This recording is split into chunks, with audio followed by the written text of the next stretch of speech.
गुरुजी संकेत करते हैं। सुरेंद्र भैया आज के समय का दुल्हा अपने दुल्ही के बड़ा मानत है, आपको मानत होगा। क्या बात है, क्या मुस्कुराहट है आप, क्या बात है। कोनो दुल्ही के दुल्हा फौज में भर्ती बा, वैसे फौजी लोग अपने दुल्ही के बड़ा मानत हैं। पिंटू भैया आप ला एक बात बताओ था, वैसे जल्दी तो उनको छुट्टी मिलत नहीं, लेकिन मिल जाए तो अपने आँखी के सामने से दुल्ही के ओझल नहीं हो देते। बारे मान बारे मर्यादा दुल्हिया फोन लगाई के अपने सैया जी से ही नहीं कही कि तुम्हारी याद आवे तू चलिया बनाई, वो केवल पर्दे के अंदर अपन दर्द बतावे। दुल्ही फोन लगा के कहे का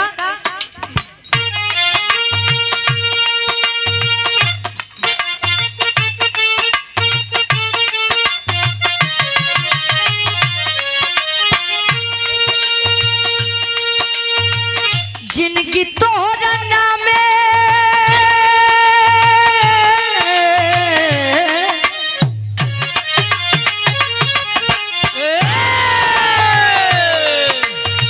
जिनकी तोहरा नावे तरमीन हो गई, जिनकी तोहरा नावे तरमीन हो गई, जिनकी तोहरा नावे तरमीन हो गई।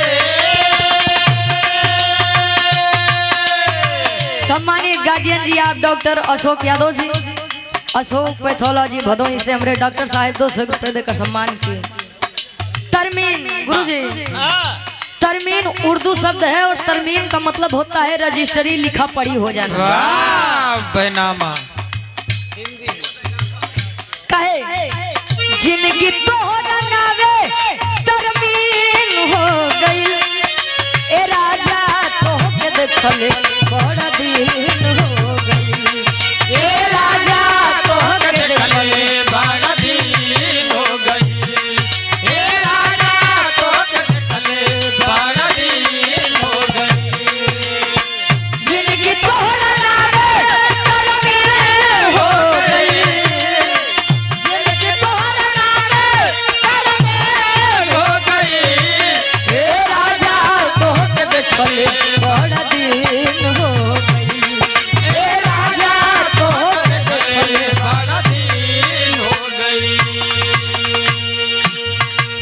सम्मानित हृदय के गार्जियन जी आप संतोष यादव जी, जनपद भदोही के विधानसभा अध्यक्ष, जो कि तीसरी बार की गार्जियन जी के द्वारा ये 100 रुपए आशीर्वाद के चाह रही, ईश्वर करें आगे भी आप अध्यक्ष के रूप में चुने जाएं। कहे जिंदगी तोहरा नामे तरमीन हो गई, ए राजा तोहके देखले बड़ा दिन हो गई। जरूरी नहीं है कि हमेशा पर्दे के बाहर बात हो तो ही बात हो, नहीं पर्दे के अंदर भी बातें हो सकती हैं। एक लाइन उदुलैया उर कहे,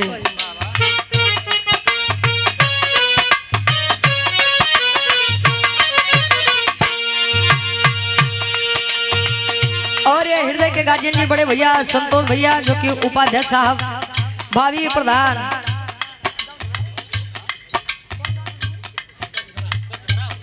गलधरा से हमारे गार्जियन जी 100 रुपए देकर सम्मान किया, आशीर्वाद के चारी। कहे तो हरियाली सता होता हमारा के हुआ होता,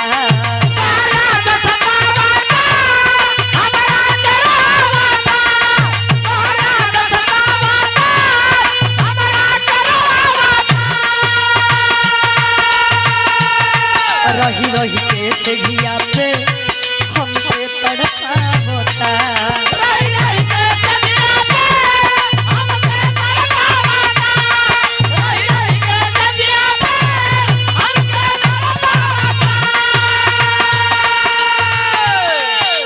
शिवानी आभूषण भंडार, गड़ेरियापुर बाजार मोड़ भदोही से, जो कि मलिकार साहब महेंद्र सेठ उर्फ हमारे मटरू भैया, वाह 100 रुपए देकर सम्मान किया, आशीर्वाद के चाह रही। काम में दिन दुना रात चुगना तरक्की हो, ईश्वर से कामना है। कहे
गार्जियन जी बड़े भैया सौरभ यादव जी, जो कि भावी प्रधान पद के प्रत्याशी है चौकुमार जत्ती से 100 रुपए। ईश्वर करें कि विजय का तिलक आपके मत्थे पर लगे सौरभ भैया। वैसे तो हर चुनाव बड़ा बढ़िया बीत जाता है, लेकिन प्रधानी वाले चुनाव में बड़ा मेहनत करे के पड़त है। बड़ी दारू बाटे के पड़े भाई। ओहो अच्छा तू जानत है लड़वैया हाथ के नहु ई तमाला उ समझे खातिर बुझे खातिर उ तो दुल्हा दुल्हन के बात रहे। लोग माने और माने तो ज्यादा अच्छी बात है। अगर हमारा कोई भगवान है, हमारे कोई ईश्वर है, तो केवल और केवल हमारे माता और पिता है। माता पिता न होते, हम न होते, आप न होते, सुरेंद्र भैया, पूरा संसार न होता। तो एक लाइन अरदास है इस मंच के माध्यम से उस जन्मदायिनी माँ के लिए जिन्होंने जन्म दिया है, और एक लाइन उस जगत जननी माँ के लिए जिन्होंने स्वर का ज्ञान कराया। बड़े भैया सुनील यादव प्रधान जी ताल सुपैला से 200 रुपए आशीर्वाद के छारी के हम अपनी कला में कामयाब रहे। अनिल यादव भैया गलहिया से 100 रुपए। 1 स्वर में सबके नमस्ते प्राम स्वीकार हो। कहे दुल्ही वो बात के बाद बा आज बिटिया मंच के माध्यम से राजेश बिंद जी, अच्छा राजेश बिंद आचार्य जी बिरहा के और कजरी के बहुत ही अच्छे कलाकार हैं गार्जियन जी, 100 रुपए देकर सम्मान किए। और विक्रमाजीत यादव जी स्वामी जी के भक्त हैं, गार्जियन जी के द्वारा 100 रुपए। 1 स्वर में सबके नमस्ते प्राम स्वीकार हो। मंजीत ढोलक वादक के मौसा वाह वाह कहाँ बाटे डॉक्टर लाल साहब बिंद जी, जो कि प्रधान पद के भावी प्रत्याशी हैं ग्राम सभा महादेवपुर से। गार्जियन जी हम देख ले मौसा के हमारे गार्जियन जी के द्वारा 100 रुपए। 1 स्वर में सबके नमस्ते प्राम स्वीकार। कहे सरिगम से गीत करीत दे दिया, सरगम से ए माई सरगम से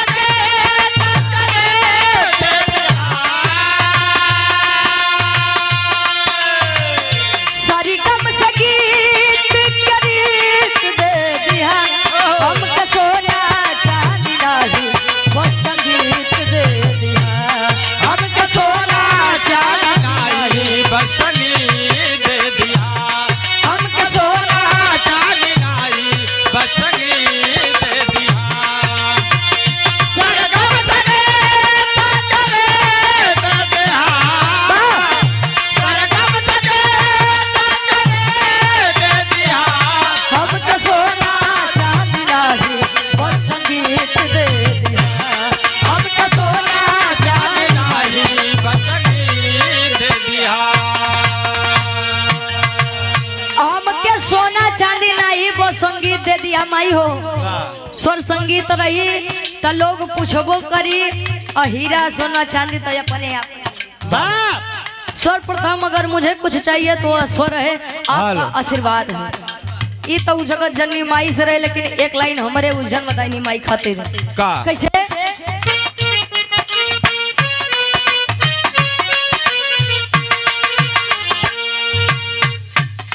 अंचल में पली हूँ मैं, शोधन में ढली हूँ मैं,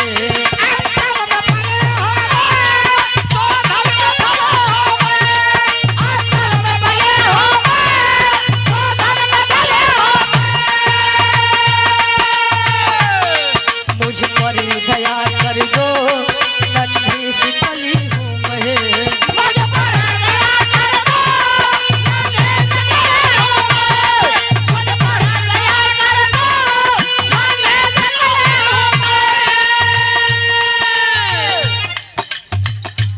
और ये सम्मानित हृदय के गार्जियन जी, जो कि परिचय के मोहताज नहीं है, हमारे आदरणीय गार्जियन जी श्री ब्रिजराज यादव जी एडवोकेट साहब, जो कि भावी जिला पंचायत सदस्य हैं, प्रत्याशी हैं वार्ड नंबर 13 से। गार्जियन जी हमारे ब्रिजराज यादव जी, गार्जियन जी के द्वारा सुंदर माला 500 रुपए आशीर्वाद के चाह रही। ईश्वर करे कि विजय का तिलक आपके मत्थे पर लगे। आदरणीय मनोज यादव जी जिला पंचायत प्रत्याशी वार्ड नंबर 14 से 100 रुपया आशीर्वाद के चारी कहे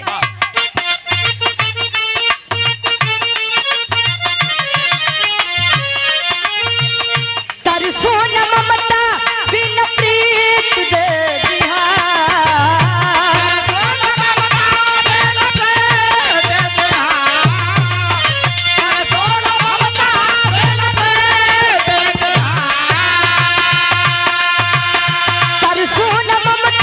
बिन प्रीत दे दिहा हमके सोना चांदी नाही वो संगीत दे हमके सोना चांदी नाही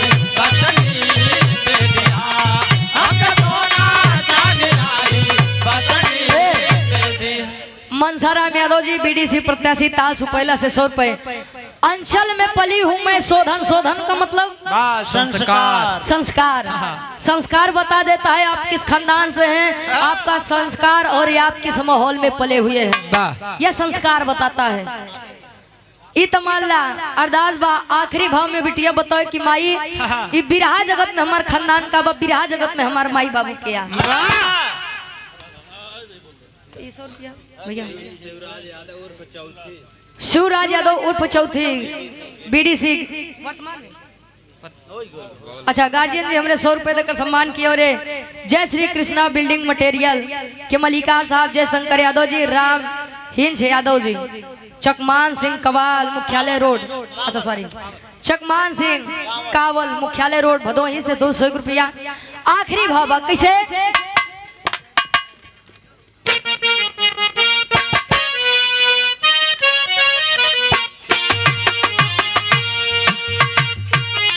गुरु गणेश कहे ये बात बिहारी जी दिए अनुराग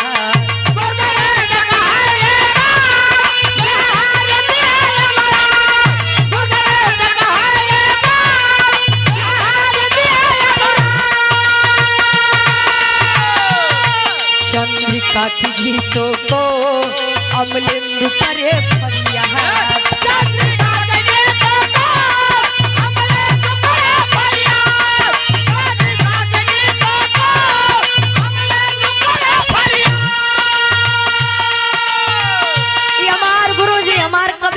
प्रयागराज से अमलेंदु हमारा जी कवि जी अपने कलम से गीत के सजावट है। आई बिटिया अरदास करत बा हृदय के गार्जियन जी जिला पंचायत सदस्य प्रत्याशी बड़े भैया संतोष यादव जी जोरई ज्ञानपुर भदोही की 65 जमी से सुंदर माला 500 रुपया आशीर्वाद के चारी कहे वार्ड नंबर 13 से ईश्वर करें विजय का तिलक आपके मत्थे पर लगे कहे कावे रुचिया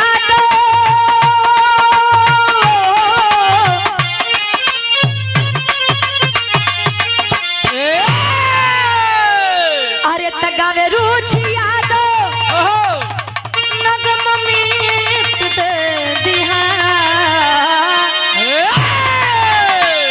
अरे तगावे रुचिया दो नगम मीत दे दिहा